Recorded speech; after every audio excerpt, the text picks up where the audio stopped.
Dress watch. A dress watch exists to do nothing except exist. That's its entire job. Case thickness under 8 millimeters, no crown guards, no date window, no luminous paint. The strap is always leather, usually alligator or calf, because metal bracelets snag suit cuffs. The most expensive part of a dress watch isn't the gold case or the sapphire crystal. It's the movement height. Getting a mechanical caliber to fit inside 6 millimeters of vertical space means cutting gear trains down to 0.2 millimeters pinions and mainspring barrels half the width of a matchstick. Vacheron Constantine's caliber 1003, introduced in 1955, measured 1.64 millimeters thick. That's thinner than 3 stacked credit cards. The watch industry has a rule. Every millimeter you shave off a dress watch adds roughly 30% to the final retail price. Jaeger-LeCoultre's Master Ultra Thin lists at under 8 millimeters case height and costs more than a compact car. Most owners wear them twice a year: weddings, funerals, and the occasional board meeting where the tie costs more than the table. The phone on their wrist does better timekeeping. They don't care. A dress watch is a private signal, not a public announcement. Dive watch. The dive watch solves one physics problem. Water pressure increases by 1 atmosphere every 10 meters. A crown that doesn't screw down fails at 20 meters. A bezel that rotates both ways kills you. That's why the unidirectional bezel was patented in the 1950s. If you bump it underwater, your remaining oxygen reading gets shorter, never longer. The first commercially successful diver, the Blancpain 50 Fathoms, 1953, was tested by French combat swimmers who strapped it to a depth charge. It survived. ISO 6425 is the modern Bible. To earn that stamp, a watch must run for 7 days at 125% of its rated depth, then pass a condensation test with no internal fog. A 200-meter rated diver actually goes to 250 meters in a pressure chamber. The Seiko Tuna, launched in 1975, used a monocoque titanium case and a rubber shroud to reach 600 meters without a helium escape valve. Saturation divers need that valve. Everyone else buys the Submariner because it looks like the one James Bond wore in Thunderball, even though the prop department just spray-painted a standard Submariner black. The design hasn't changed in 7 decades. That's not laziness, that's typography. Pilot watch. Pilot watches were never about telling time. They were about telling time without looking away from the instruments. The B-Uhr, Beobachtungsuhr, or observation watch, of 1940 measured 55 millimeters across, comically large by today's standards, because navigators wore them outside flight jackets. The crown was proportionally enormous, easy to grip with leather gloves. The dial had a single triangle at 12 o'clock instead of a double index, so a pilot could orient the watch in turbulence with peripheral vision. Flieger watches, as they're now called, also featured a central seconds hand with a luminous dot at the tip, visible in a dark cockpit. The IWC Mark 11, designed for the British RAF in 1948, added soft iron inner cases to shield against magnetic interference from bomber navigation systems. Modern pilot watches still include anti-magnetic properties, even though cockpit instruments went digital 20 years ago. The Navitimer's slide rule bezel can calculate ground speed, fuel burn, and rate of climb. A mechanical circular computer that no airline pilot has touched since the Fokker F-27. Watch collectors love it because it looks like a flight computer. Pilots wear G-Shocks. Field watch. The field watch came from trenches, not showrooms. In 1916, the British War Office issued the first wristlet watch to artillery officers because pulling a pocket watch from a tunic while shells landed nearby was suicide. The design brief was brutal. Matte black dial, no reflections to give away position. Radium-painted hands, glowed for 8 hours, also slowly killed the women who painted it, and a shatterproof crystal. The American A-11, produced in 1942, was called The Watch That Won the War by General Eisenhower. It had a hacking seconds hand. Pull the crown, the seconds hand stops, so soldiers could synchronize attacks across multiple units. The NATO strap wasn't a fashion choice. It was a single piece of nylon that looped under the case. So if one spring bar snapped, the watch stayed on the wrist. The Hamilton Khaki Mechanical, still in production, uses the same wire lugs and 36mm case as the Vietnam-era field watches. A field watch should look like it was dragged through mud. If it's shiny, it's not a field watch.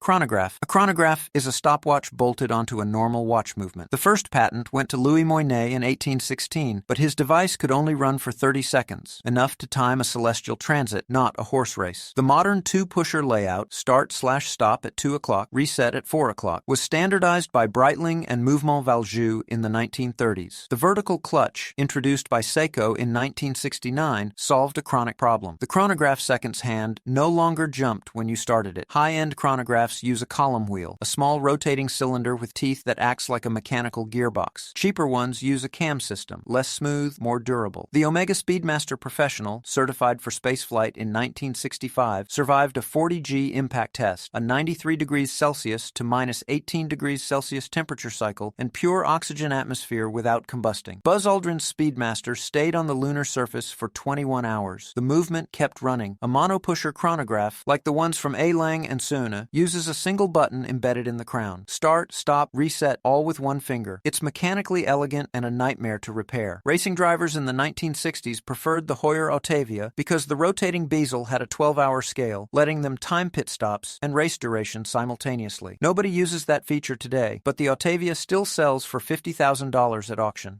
Tourbillon. The tourbillon was invented in 1801 by Abraham Louis Breguet to solve a problem that no longer exists. Pocket watches sat vertically in a vest pocket, so gravity pulled the balance wheel in one direction, causing rate errors. Breguet's solution: mount the entire escapement in a rotating cage that makes one full turn per minute. The errors averaged out. Wristwatches move constantly, changing orientation hundreds of times per hour. A tourbillon in a wristwatch is theoretically useless. Practically, it's the most difficult complication a watchmaker can build. A flying tourbillon, patented by Alfred Hellwig in 1920, removes the upper bridge so the cage appears to float. The smallest tourbillon ever made, by Jaeger-LeCoultre in 2019, measured 2.5 millimeters in diameter, smaller than a grain of rice. Assembling one requires a microscope, tweezers ground from a single piece of tungsten, and about 200 hours of labor. The most expensive watch ever sold at auction, the Patek Philippe Grandmaster Chime, 2019, didn't have a tourbillon. The second most expensive did. A tourbillon doesn't make your watch more accurate. It makes your watch a conversation starter with people who know what a tourbillon is. Everyone else will just ask why the little wheel keeps spinning. GMT watch. A GMT watch tracks a second time zone using a fourth hand that circles the dial once every 24 hours. The Rolex GMT Master, developed with Pan American Airways in 1954, used a two-tone bezel, red for daytime hours, blue for nighttime. A pilot flying New York to London could glance at the 24-hour hand against the blue section and know it was 3 a.m. in London without doing math. The 24-hour hand is locked to the main hour hand. You set it once, then forget it. Later versions added an independent jumping hour hand, so you could change local time without stopping the watch. The GMT function became popular with businessmen in the 1980s, not pilots. The number of intercontinental flights doubled between 1980 and 1990, and suddenly every executive needed to know what time it was in Tokyo. Modern GMT watches, like the Grand Seiko SB GE285, use a spring drive movement that glides the 24-hour hand instead of ticking. The original Pepsi bezel, red and blue, is so iconic that Tudor, Rolex's sister brand, released a near-identical version in 2021. Collectors call it the poor man's Pepsi. It still costs $4,000. The GMT Master remains the most counterfeited luxury watch in history because the two-tone bezel is easy to spot from across a boardroom. Skeleton watch. Skeletonizing a watch means removing every gram of metal from the movement plates that isn't structurally required, then polishing what remains by hand. The first production skeleton watch came from Audemars Piguet in 1934, but the technique dates to 18th century French enamelers who carved windows into movements for aristocrats who wanted to watch the gears turn. A fully skeletonized movement requires 70 to 80% of the original brass and steel to be cut away. The remaining bridges are hand-beveled, anglage, at a 45-degree angle using a file and wooden dowel with diamond paste. One bridge takes 4 hours. A full movement has 20 bridges. The finishing also includes perlage, overlapping circles on the main plate, and Côte de Genève, parallel stripes, decorations that serve no function except to catch light. Jaeger-LeCoultre's Master Skeleton, launched in 2019, has a movement so thin that the mainspring barrel is visible through the dial. The barrel's interior is polished to a mirror finish, which requires inserting a miniature polishing tool inside the barrel. Skeleton watches are harder to service because the missing material means less surface area for oil retention. A standard watch needs servicing every 5 years. A skeleton needs it every 3. Owners don't care. They buy skeleton watches to wear with a black suit and a white shirt, then sit in a dim restaurant where the candlelight catches the Geneva stripes and throws tiny reflections onto the ceiling. That's the point. You can't photograph it. You have to be there.